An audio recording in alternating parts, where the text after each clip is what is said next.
Apa dipertahankan sih? Jangankan kau, kami pun membacanya galau.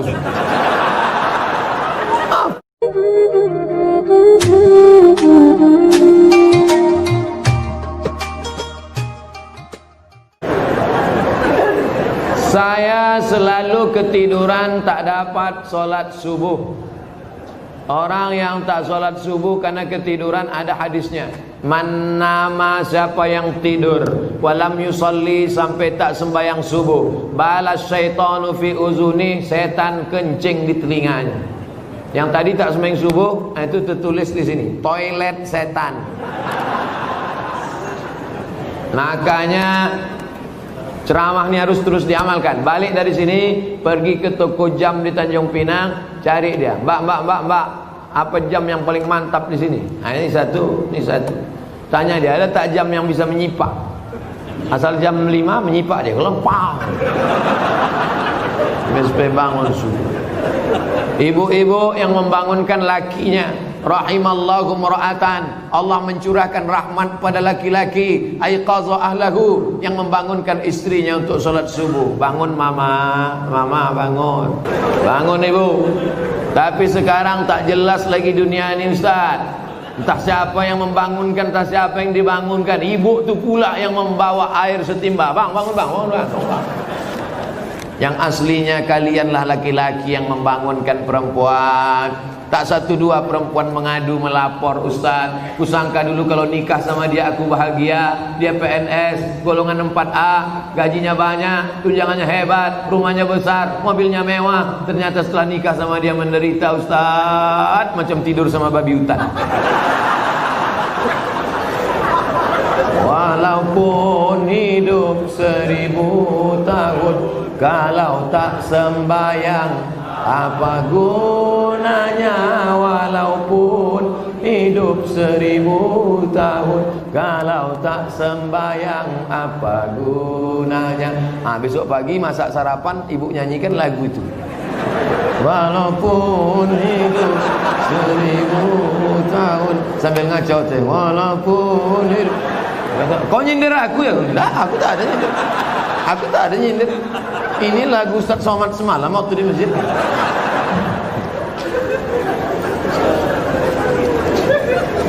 Ustaz, apa sah laki-laki sholat di rumah tapi tak di masjid? Laki-laki sholat di rumah, laki-laki solehah. Laki-laki sholat di masjid. Ini masjid kota Tanjung Pinang dibangun tapi tidak sesuai lagi dengan kota. Tidak sempat lagi bisa dilebarkan. Parkir sudah sulit, masyarakat sudah tertampung lagi. Makanya mesti dibangun nanti di lokasi yang baru, masjid yang lebih besar lagi. Amin. Yang ini tetap ramai, yang sana tetap ramai. Tengoklah, tak muat lagi orang sholat. Orang Tanjung Pinang ini kaya-kaya, tiang masjidnya emas. Ilaha illallah. Luar biasa. Orang susah mencari emas. Laki-laki di Tanjung Pinang tak ada yang pakai emas, karena mereka mau menunjukkan kayanya bukan dengan cincinnya, tiang masjidnya emas. Hebatnya lagi di Tanjung Pinang, walaupun tiang masjidnya emas, tapi jendelanya tak pakai kosen. Menunjukkan apa? Aman. Tanjung Pinang aman, tak ada pencuri. Kadang-kadang kita masuk ke salah satu masjid, kotak infak dicor.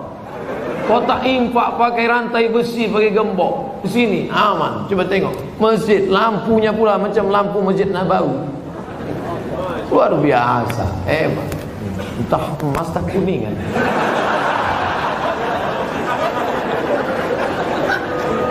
Apa maksud saya? Nikmat yang sudah besar ini maka dibalas dengan sholat berjamaah. Tapi rasanya mengajak orang Tanjung Pinang sholat berjamaah mubazir.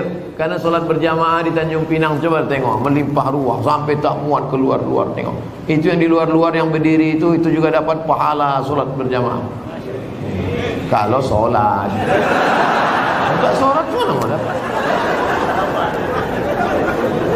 Layan tayanna, mereka yang tak datang ke masjid, jangan ulangi lagi. Yang sholat di kantor, yang sholat di rumah, yang sholat di kamar, jangan ulangi lagi, kata Nabi. Kalau kalian tetap sholat di rumah, la uharriqanna alaihim buyutahum, ku bakar rumah mereka. Nabi yang bilang, kalau kalian sholat di rumah, ku bakar rumah mereka. Kalau hidup Nabi sekarang bertambah hotspot titik api. Saking banyaknya rumah yang dibakar Nabi, berasap lagi. Ustaz janganlah sebut-sebut asap. Asap Tanjung Pinang ini kan dari kampung Ustaz juga. Saya tahu, ku tahu apa yang ada dalam hati. Sebelumnya dari malam saya niat sholat subuh, tapi saya bangunnya jam 6 pagi waktu setempat. Apakah masih boleh sholat? Ini bukan menanya, menawar ya.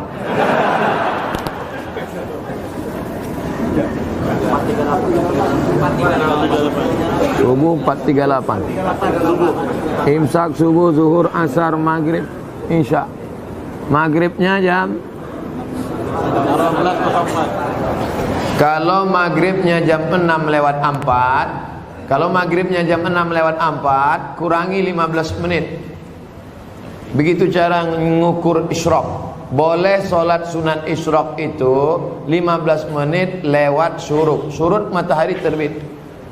Syuruk matahari terbit. Jadi kalau begitu, syuruk matahari terbit di Tanjung Pinang jam 5.50 tambah 15 menit baru boleh sholat sunat isyraq jam 6:05. Itu jam kita ini imsak ada tapi isyraq tak ada. Cara mudah untuk isyraq, tengok maghribnya.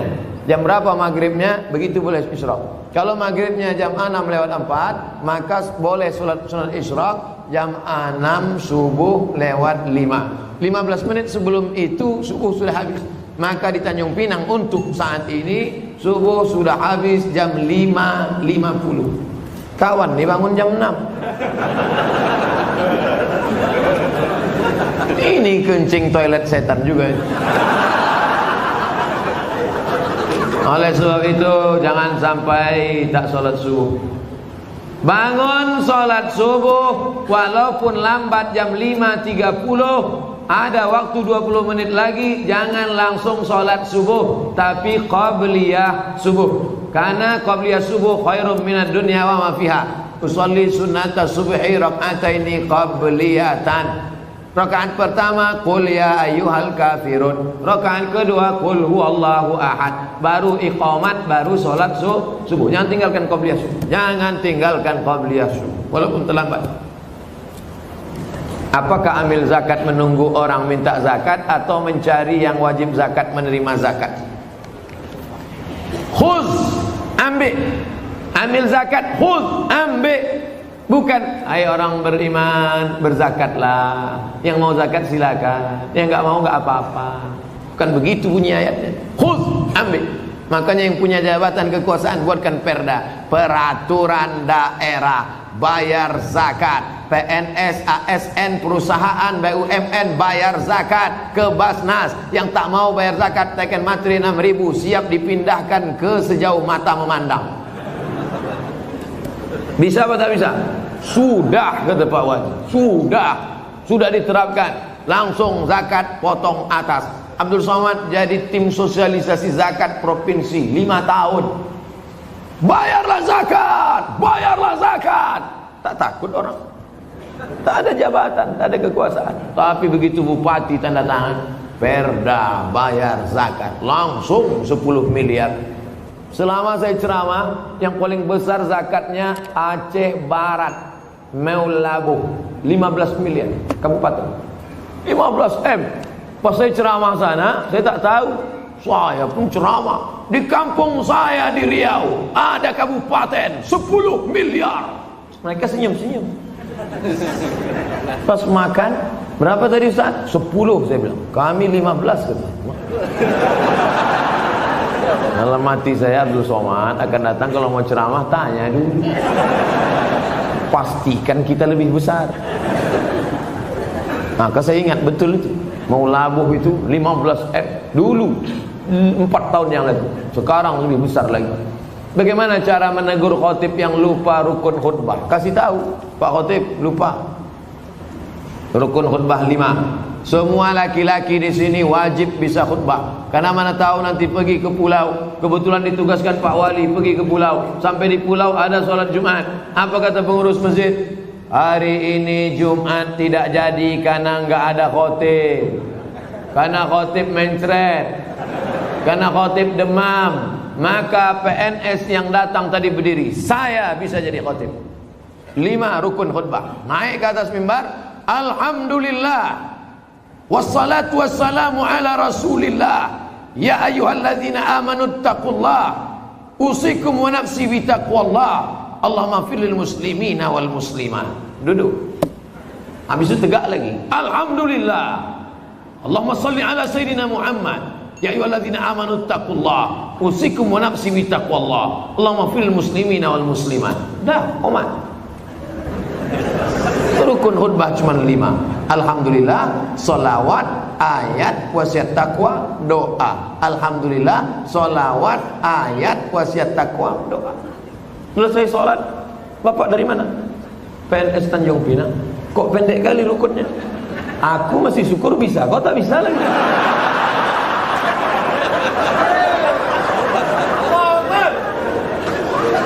Nah, insya Allah selesai ceramah ini semua PNS ASN Tanjung Pinang bisa jadi khotib, betul? Sependek itu pun ada juga yang ragu. Naik ke atas, nanti latihan dulu, karena kadang walaupun kita hafal, karena grogi naik ke atas hilang juga yang 5. Pas naik ke atas, latihan. Alhamdulillah, wassalatu wassalamu ala rasulillah, ya ayyuhalladzina amanu taqullah, usikum wa nafsi bitaqwallah, Allahumma fil muslimina wal muslimat. Duduk. Karena khutbah mesti 2. Besok naik lagi. Alhamdulillah. Diulang balik, jangan pula naik lagi sama macam tadi. Apa pendapat Ustaz tentang film The Santri yang tidak mencerminkan kehidupan pesantren yang sebenarnya dan disutradarai oleh Livi Zeng yang kontroversi itu? Kalian mancing-mancing ah.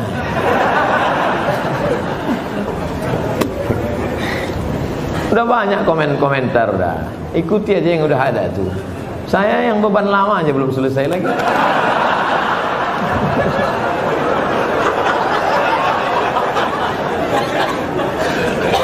Haram hukumnya masuk ke rumah ibadah orang lain. Haram. Saya tak nonton film ini sampai habis.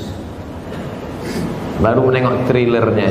Tapi di dalam itu yang bisa saya komentari, pertama masuk ke rumah ibadah. Karena Nabi tak mau masuk ke dalam tempat fihi surah wat tamathil, kalau di dalam itu ada patung berhala. Maka dalam Islam mazhab Syafi'i mengharamkan masuk ke dalam rumah ibadah di dalamnya ada berhala. Mazhab Syafi'i. Kita pakai mazhab apa?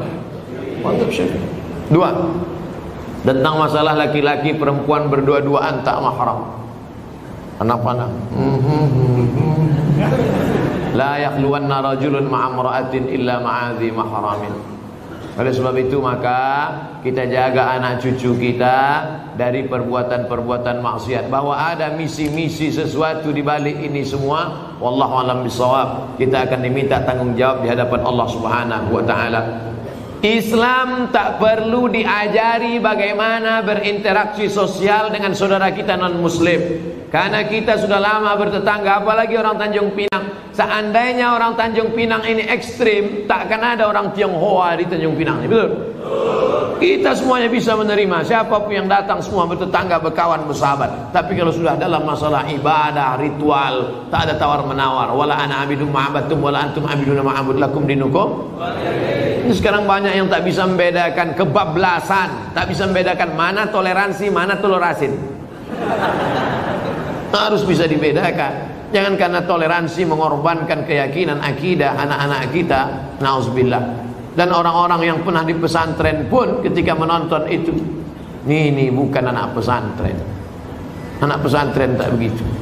Bagaimana tanggapan Ustaz tentang disertasi Dr. Abdul Aziz mengenai seks pranikah?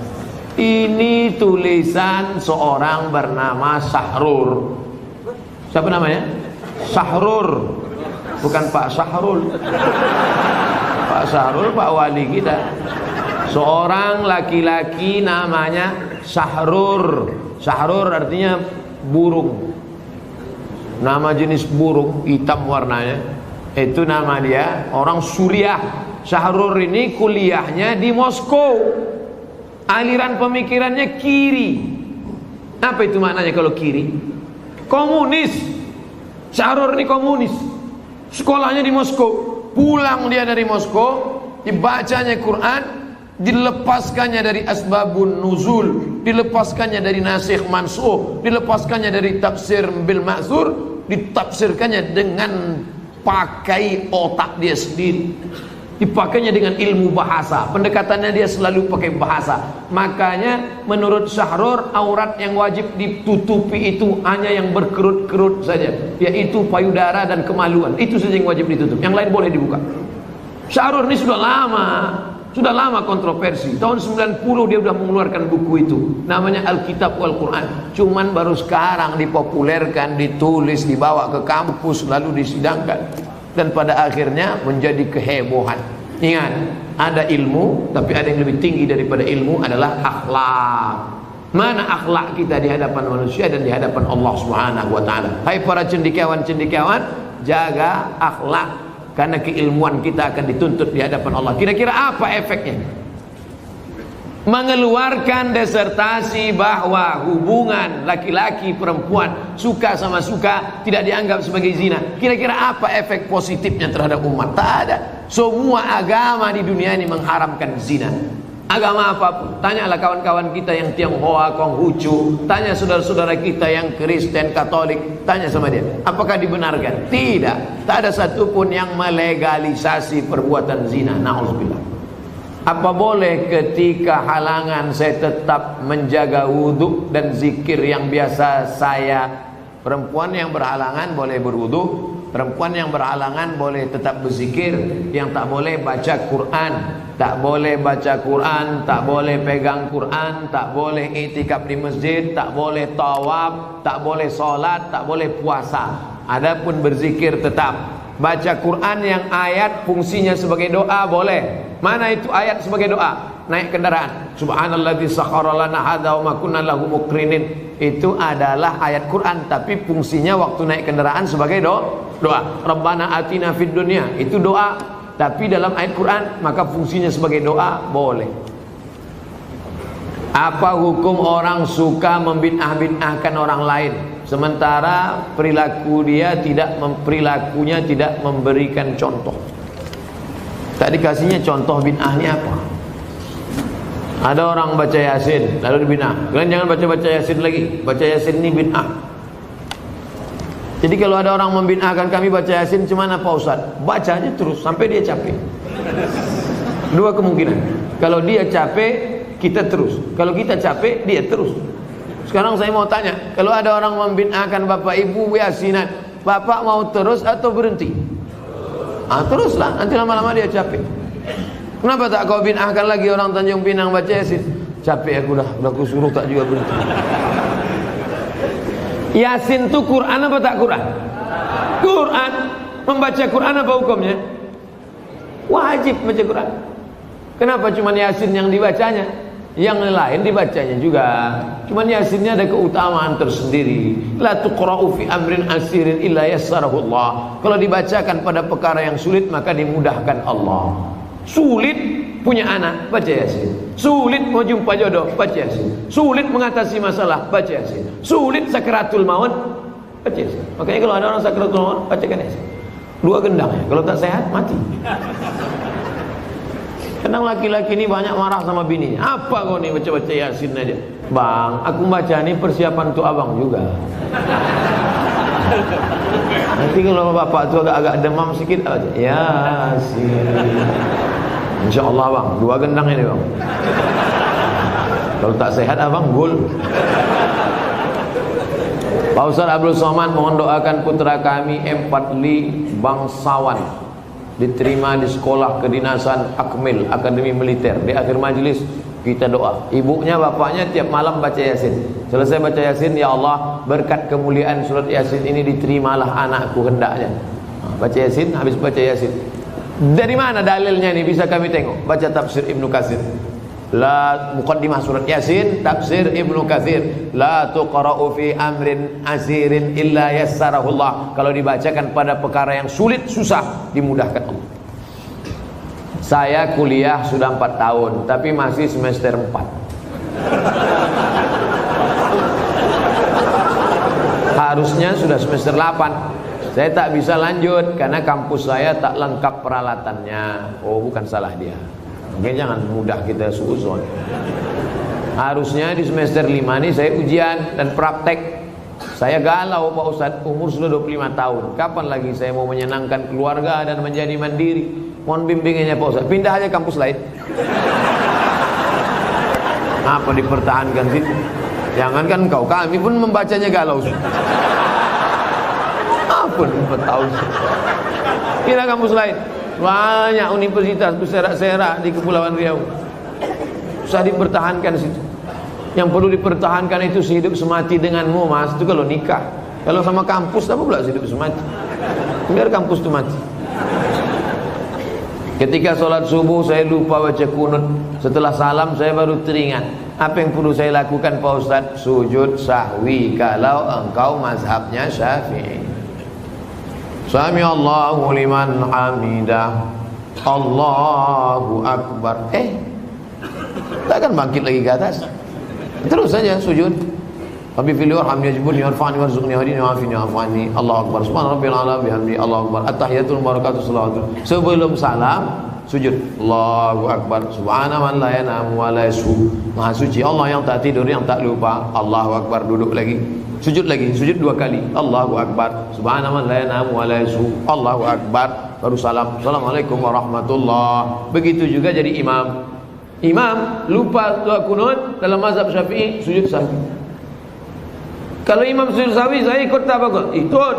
Ini banyak juga makmum tak ikut. Imam sujud sahwi, dia diam aja. Pas salam, kau kenapa tak sujud sahwi? Yang lupakan dia, aku tidak. Ini nak ikut imam. Ju'ilal imam liyutamma bih. Yang tak baca kunut tu mazhab apa Pak Ustaz? Hambali. Hambali sama Hanafi tak ada kunutnya. Makanya di Masjidil Haram waktu bapak ibu umrah kemarin ada pakai kunut subuh. Tidak. Masjidil Haram tak pakai kunut subuh karena imamnya mazhabnya Hambali sejak tahun 1924. Sejak 1924 mazhabnya Hambali. Sebelum itu Makkah itu mazhabnya Syafi'i. Terjadi revolusi King Abdul Aziz. Yang sekarang ini Salman bin Abdul Aziz menggantikan abangnya Abdullah bin Abdul Aziz, menggantikan abangnya Fahad bin Abdul Aziz, menggantikan abangnya Khalid bin Abdul Aziz, menggantikan abangnya Faisal bin Abdul Aziz, menggantikan abangnya Su'ud bin Abdul Aziz, menggantikan ayahnya King Abdul Aziz. Jadi sejak Abdul Aziz geng ini aja dia bermazhab Hambali. Sebelum itu dulu mazhabnya Syafi'i. Dulu mazhab paling besar di Makkah itu mazhab Syafi'i.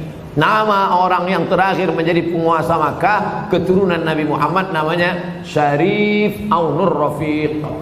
Aunur Rafiq. Aun pertolongan, Rafiq Allah SWT. Aunur Rafiq pertolongan Allah SWT. Saya telah selesai subuh. Setelah itu datang orang ngajak solat lagi. Apakah boleh saya solat lagi Pak Ustaz?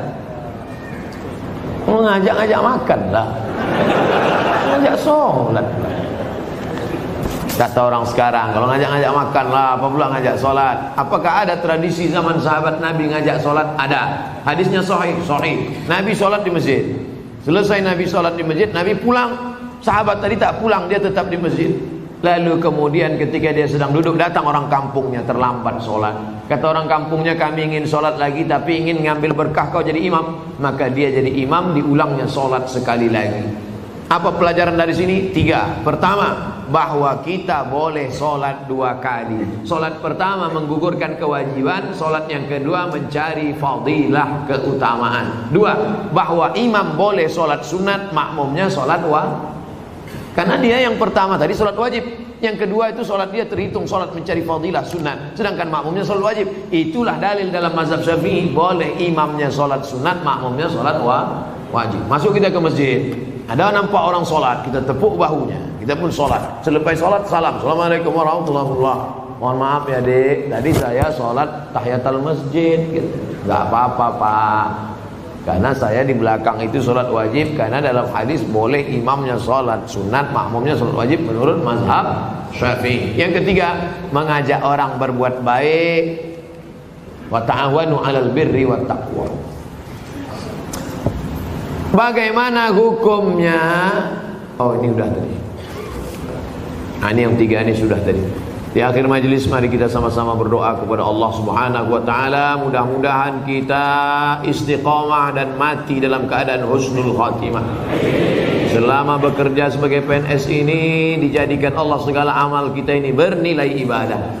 Ala hazihi niyyah wa kulli niyatin salihah. Al-Fatihah. A'udzu billahi minasy syaithanir rajim. Bismillahirrahmanirrahim. Alhamdulillahi rabbil alamin. Arrahmanir rahim. Maliki yaumiddin. Iyyaka na'budu wa iyyaka nasta'in. Ihdinas siratal mustaqim. Siratal ladzina an'amta 'alaihim ghairil maghdubi 'alaihim waladdallin. Amin. Allahumma shalli ala sayyidina Muhammad wa ala ali sayyidina Muhammad.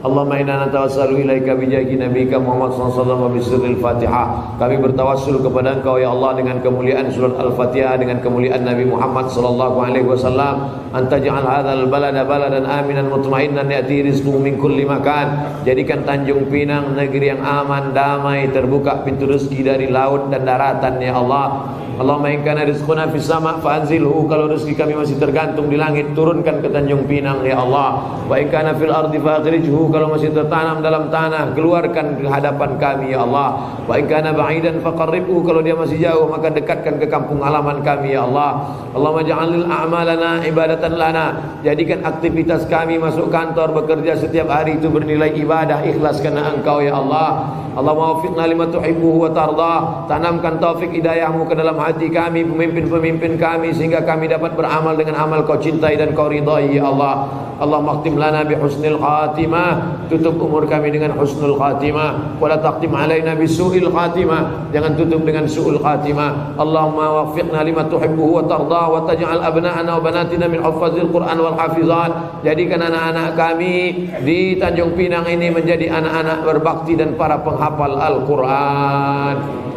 Allahumma arhamna bil Qur'an. Turunkan rahmatmu kepada kami dengan kemuliaan Al-Quran. Waj'alhu lana imama wa nura wa huda wa rahmah. Jadikan Quran sebagai pembimbing, penerang, pencahaya, pemberi hidayah bagi kami ya Allah. Allahumma ja'alil Qur'ana rabi'a qulubina. Jadikan Quran sebagai penenang hati kami, wa dhihaba husnina wa humumina wa humumina. Jadikan Quran sebagai penghalau gundah gulana susah hati kami.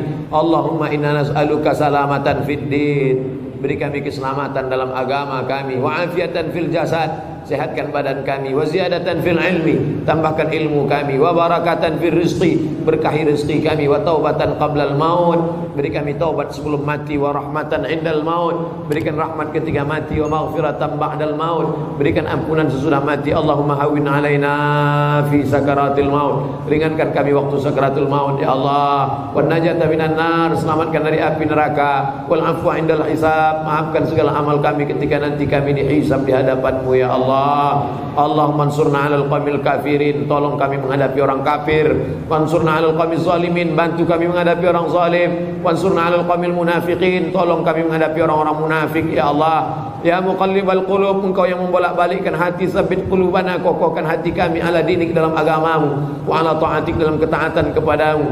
Allahumma faqihna fid din, dalamkan ilmu agama kami, wa 'allimna ta'wil, ajarkan kami pemahaman yang benar. Rabbana atina fid dunya hasanah wa fil akhirati hasanah wa qina adzabannar. Wa sallallahu ala sayyidina wa maulana wa syafi'ina Muhammad wa ala alihi wa sahbihi wa sallam, walhamdulillahi rabbil alamin. Taqabbalallahu minkum